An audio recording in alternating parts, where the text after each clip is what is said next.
कि हम कानून के प्रोसीजर के हिसाब से चलेंगे, वो नया प्रोसीजर होगा। जिस कानून, जैसे पहले हमारा कानून था आईपीसी, इंडियन पिनल कोड, उसको रिप्लेस किया गया है भारतीय न्याय संहिता से। हिंदी में नाम है भारतीय न्याय संहिता। कुछ एक बदलाव किए गए हैं, जो जनरल बदलाव है। काफ़ी सारी चीज़ों में, काफ़ी कानूनों में जो सज़ा थी पहले कम होती थी, अब ज़्यादा हो गई है। उस सारे उसमें नहीं पड़ेंगे। सिर्फ इतना सा है, जनरल ओवरव्यू देंगे आपको कि किस कानून का नाम क्या रखा गया है और किसमें क्या है। जैसे इंडियन पिनल कोड का मैंने आपको बताया भारतीय न्याय संहिता। उसके बाद जिस प्रोसीजर के हिसाब से हम चलते थे, सीआरपीसी बोलते थे उसको, ठीक, अब उसको बीएनएसएस बोलते हैं, भारतीय न्याय सुरक्षा संहिता। जिस जो प्रोसीजर हम लोग चलाते थे, उस प्रोसीजर के तहत हम काम करेंगे। भारतीय नागरिक न्याय सुरक्षा संहिता, ठीक है। एक हमारे पास इंडियन एविडेंस एक्ट होता था, उसको रिप्लेस किया गया है भारतीय साक्ष्य अधिनियम से। ये जो पुराने कानून थे 1860 से चलते आ रहे थे हमारे पास, अंग्रेजों के ज़माने के कानून जिनको बोला जाता है। बहुत ज़रूरत थी बदलाव की, क्योंकि बड़े सारे लोग जो पुराने बुजुर्ग लोग भी होंगे, उन्होंने देखा होगा पहले कितना ही कानून में जुर्म, मतलब जब बोला जाता था कि देखो पुलिस ये करती है, पुलिस वो करती है। अब उस सारे सिलसिले में जो है कानून में इतना बदलाव किया गया। एक सिंपल सा मैं बता देता हूँ आपको। जिस जुर्म में छोटी मोटी जो लड़ाई होती है, पहले क्या होता था जी, हमें लोग ये कहते हैं जनाब एप्लीकेशन दीजिए, बंदा चुटकी ले आओ। अब ये होता है कि 7 साल तक जो सज़ा है जिस जुर्म में, उस बंदे को हम नोटिस दे के बुलाएंगे, उसको उठा के नहीं ला सकते ट्रैक में, ठीक है। तो ये एक बहुत बड़ा बदलाव है कि जिसके खिलाफ कोई कंप्लेंट होती है कि आज कानून ये कहता है कि मुलज़िम को भी पूरा हक है, उसको भी सुना जाए। ये कानून है जो आज से लागू होंगे, आज से लागू हो गए हैं, जिसमें बड़े सारे लोगों को बहुत सारे हकूक़ हैं। पहले एफआईआर जो है आपको प्रेजेंट थाने में होकर थाने में आके देनी पड़ती थी। अब एफआईआर जो है आप ऑनलाइन भी कर सकते हैं, कि एफआईआर बोला जाता है उसको। ये बहुत ज़रूरी है आम लोगों को जानने के लिए। आप सिर्फ मैसेज भी कर सकते हैं, एसएमएस कर सकते हैं थाने के नंबर के ऊपर। आपके साथ जो कोई भी इशू हो, उस पर जो कार्रवाई बनती होगी वो की जाएगी। इसमें जो है हमें भी बहुत सारी पावरें दी गई हैं, पुलिस को वापस के साथ जिम्मेदारी भी दी गई है कि आपको जो है 14 दिन के अंदर अंदर मसलों को वेरीफाई करके उसमें प्रॉपर कार्रवाई करनी है। सारी चीज़ें जो हैं टाइम बाउंड हो गई हैं इसमें। जैसे 60 दिन के अंदर अंदर हमें केस को कंप्लीट करना है।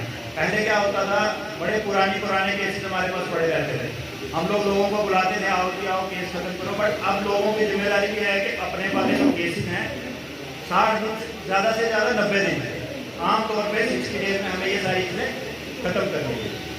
तो मैं ज़्यादा नहीं बोलूँगा। हमारे पास एक गेस्ट स्पीकर हमने बुलाए हैं, मैडम अनु डोगरा जी। तो ये हमें बताएंगे, अनु मैडम है एडवोकेट, ये वुमेन और चिल्ड्रन के बारे में, जो हमारा एक इम्पॉर्टेंट चैप्टर है इसमें, वुमेन और चिल्ड्रन के बारे में जो ऑफेंसेस हैं उसके बारे में आपको बताएंगे। आप एक बार सुन लें, समझ लें। बाकी इस कानून को समझने में बहुत टाइम लगेगा, क्योंकि पुराने को तो हमने बदल दिया, बट हमें लोगों को भी उसी हिसाब से बदलना ज़रूरी है, उस कानून के हिसाब से चलना भी है। और जब आस्ता आस्ता इम्प्लीमेंट करेंगे तो चीज़ें क्लियर हो जाएंगी। Thank you.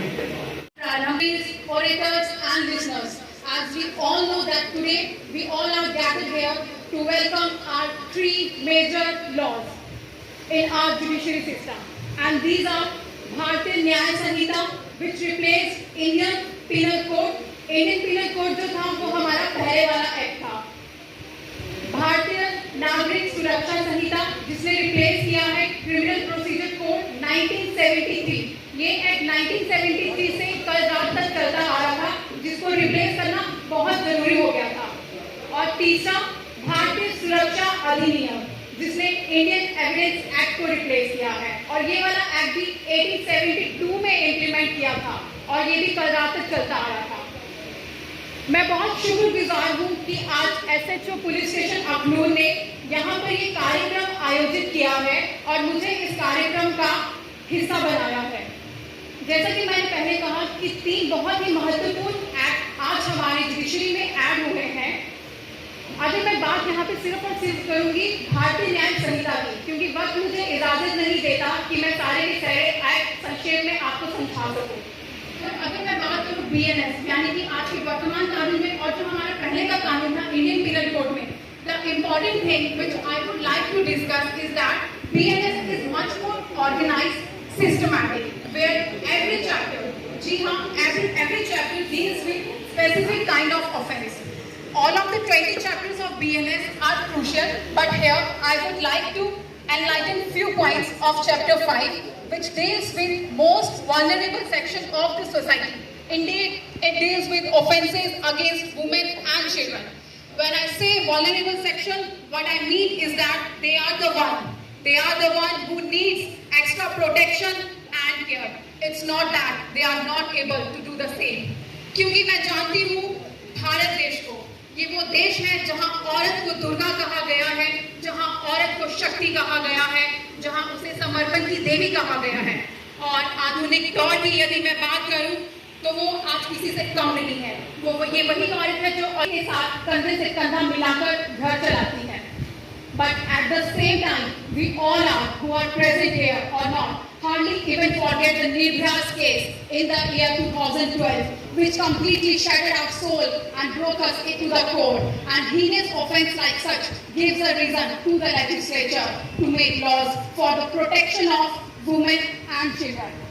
उसको लेकर अखनूर में जो कार्यक्रम रखा गया उसके बारे में थोड़ा सा बता दें। देखिए सर, सबसे पहले तो मैं आप लोगों का शुक्रगुजार हूँ कि आप लोग हमारे बुलाने पे आए हैं। ये जो कार्यक्रम था on the directions of senior officers जो रखा गया है लोगों को अवेयर करने और इन कानून जो हमारे 3 कानून बदले हैं उन कानूनों के बदलने की खुशी में जो है ये कार्यक्रम अरेंज किया गया था और लोगों को इसमें बुलाया गया था ताकि हम लोगों को भी इस बारे में अवेयर कर पाएँ।